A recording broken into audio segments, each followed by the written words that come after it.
Boa noite a todos.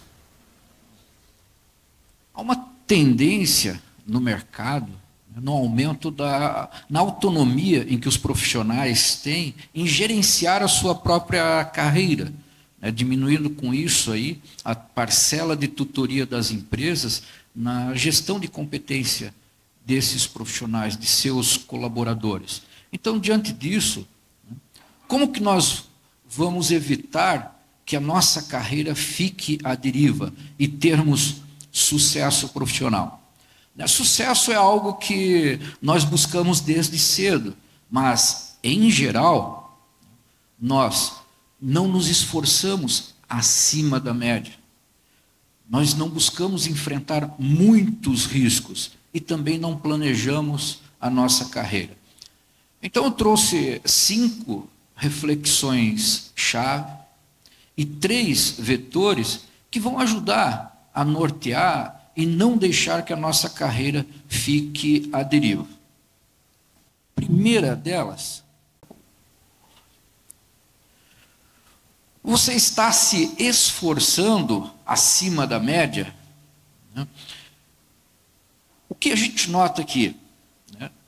Muitas pessoas, assim como nós, neste momento, aqui ou em algum outro lugar, está se esforçando tanto quanto cada um de nós, ou até a mais, para buscar as suas competências. Então, nós temos que puxar essa responsabilidade. Nós somos responsáveis pela nossa carreira. Nós somos responsáveis por desenvolver nossas competências.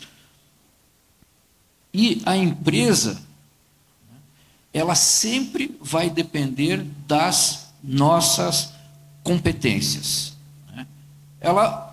Tanto que ela depende quando em algum momento ela vai reconhecer e vai recompensar isso. Por que uma empresa depende das nossas competências? A gente pode dizer que para uma empresa se manter competitiva, não são algumas, talvez dezenas de oportunidades de melhoria que ela trata no dia a dia pelos seus gestores chaves, ou dependendo do tamanho da empresa, pela equipe de engenharia. Não é isso que realmente vai trazer a competitividade da organização. O que torna uma organização realmente competente são as centenas, talvez as milhares de pequenas soluções de melhorias dadas por todos os seus colaboradores, todos os seus funcionários, no dia a dia, na execução da tarefa dessas pessoas.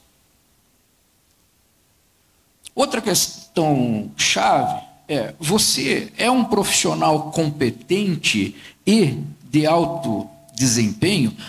A competência, a eficiência profissional, ela depende de alguns fatores. Primeiro deles, habilidades manipulativas em utilizar as ferramentas, utilizar os softwares, as máquinas do dia a dia. Segundo, os conhecimentos tecnológicos, porque para você executar as suas atividades muito bem no dia a dia, você deve empregar conhecimentos de matemática, de tecnologia, ciências, idiomas. Por exemplo, uma pessoa que trabalha numa área de fabricação de um determinado composto químico, ela tem uma fórmula que é um percentual de cada um dos componentes. Aí, em função da quantidade do composto que ela vai fabricar, ela tem que pegar lá o percentual, a quantidade que ela vai fabricar e fazer o cálculo da quantidade de cada componente. São coisas básicas, mas que não adianta ela só saber. Ela sabe pesar, ela sabe embalar, então isso contribui, mas vai além para você ser competente, um profissional de alto desempenho e ter eficiência. Juízo crítico, ter iniciativa e conseguir dar solução aos problemas do dia a dia. E o nosso dia a dia no meio empresarial, ele é recheado de problemas. Então, nós devemos dar solução a isso sem muita dependência ou sem dependência dos outros. Ter essa autonomia, ter essa iniciativa. E um quarto elemento de competência que eu destaco aqui é a moral profissional dentro e fora da empresa, você respeitar sempre os seus colegas, ter assiduidade, pontualidade. Então, ou seja, né, ser um profissional com uma moral elevada dentro da empresa. Então, isto é o básico para você ter competência. Né? E uma outra questão, a questão de planejamento de carreira. Já que você já tem, né, um bom nível de consciência e de elevação de carreira, você pode iniciar o planejamento da sua carreira ou replanejar a sua carreira, evitando cometer erros, não fazer um ensaio e erro, ou seja, né, sem ajustar as velas, você vai onde a correnteza vai. Então, ajuste as velas.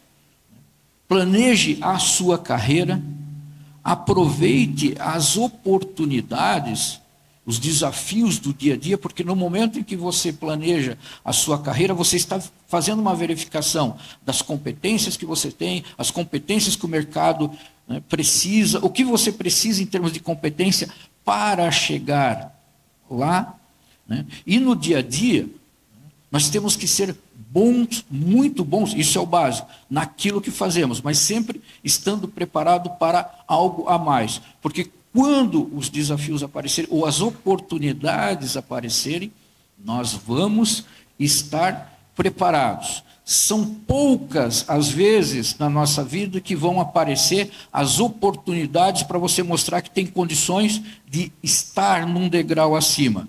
Mas, porém, todos os dias nós podemos demonstrar que somos profissionais competentes. No planejamento de carreira, né, algo que influencia, né, de forma significativa é o estágio, o ciclo de vida, o momento de vida em que você participa. Então, existem vários estágios, vários momentos de turbulência, momentos de estabilidade. Eu trouxe só 3 aqui, então entre 8, 9 que a gente poderia destacar, 3 que eu considero aqui bem representativos. O primeiro, né, é a transição inicial, lá entre os 17 aos 22 anos, quando você inicia, né, um processo profissional, ou entra numa universidade, por exemplo, é caracterizado pelo distanciamento da família, né, dos pais, seja, né, um distanciamento também físico e emocional. E conforme for a qualidade desse distanciamento, se for, né, bem conduzido, de boa qualidade, certamente você vai ter, né, tem um início de carreira muito positivo.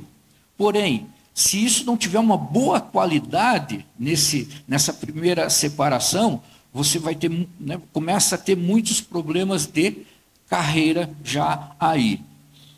Um outro momento de turbulência importante, né, no nosso ciclo de vida e que com o profissional também, é a transição dos 30 anos, lá entre os 28 e 33 anos, né, você faz um questionamento sobre até aí, diante daquela escolha profissional que você tem, está dando certo? Se está dando certo, você continua desenvolvendo suas competências, tudo muito legal. Agora, se não está dando certo, é muito comum mudar de emprego, mudar de cidade, inclusive acontece nessa fase, né, desestabilização, né, dentro da família, né, ao ponto de separações, divórcio. E o outro momento é a transição para a meia-idade, lá entre os 40 e 45 anos, em que, quando você teve a inserção inicial da carreira, você começou a pensar num determinado sonho, né? E agora aqui você vê se você está conseguindo realizar os seus sonhos de vida pessoal e profissional. Se você sente que está atingindo, você vai continuar, né, com muita realização no trabalho, né, você vai ficar né? A gente pode dizer assim, pô, contente com o que está fazendo, e isso vai ser um reforço muito positivo. Porém, se você perceber que não está atingindo os seus objetivos, o que você né, onde você gostaria de estar atingindo os seus sonhos, né, aí você começa a ter frustrações, perda de produtividade, né, uma série, né, de males que acabam influenciando negativamente tanto no trabalho, na carreira profissional e também na vida pessoal. E aí vem, né, a nossa quinta questão-chave, que é: qual rota de carreira você quer seguir? Né? Você quer seguir uma carreira ascendente, linear, ascendente, progressiva? É uma escolha sua. Ou você vai deixar ficar ela estável, você inicia numa função, fica por ali mesmo, até troca de empresa, troca um pouquinho a função e fica na mesmice.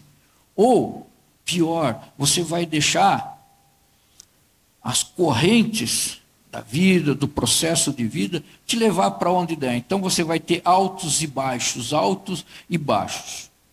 Então, mas eu, né, volto a afirmar, é uma escolha. Se você optar por uma transição e uma carreira linear progressiva. Então, vamos né, ajustar as velas. Né? A carreira é como um veleiro. Né? Se você não estiver constantemente, né, ajustando as velas, você vai ficar à deriva. Né? Então, tenham competência, se esforcem, né, acima da média. Nós temos que fazer isso. Nós devemos assumir risco. Tem uma frase que eu gosto muito, que diz: a vida nos oferece várias raras ocasiões para ser herói, mas todos os dias para não ser um covarde. E planeje a sua carreira. Então, acho que esse é o elemento frontal. Assim você tende a ter melhores resultados financeiros, na vida profissional e na vida pessoal. Então, pessoal, vamos ajustar as velas da nossa carreira? Boa noite, obrigado.